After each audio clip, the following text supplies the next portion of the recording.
I don't think there is a group of people who sexualize themselves more than black men.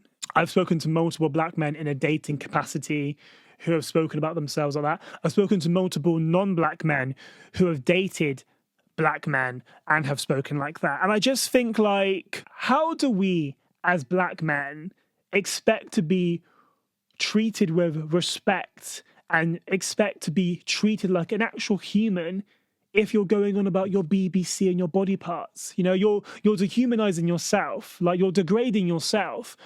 And it's just very much like we face so much stick as black men. We're so heavily objectified and sexualized, you know, we really are. And it's almost like you're feeding into it. And like black men are the first men, are the first group of people to go on about being oppressed and being mistreated and being subordinated.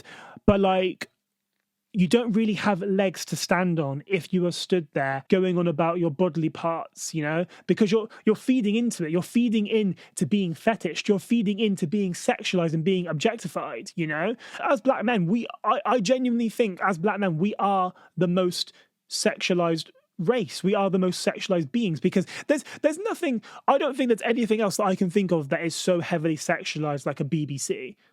But in my opinion, I could be wrong, you know, and I just think we really need to do better. How do you expect to have a loving, genuine, healthy relationship or even encounters, even short-term fun, if like your factors or like your biggest appeal is going on about what you have down below?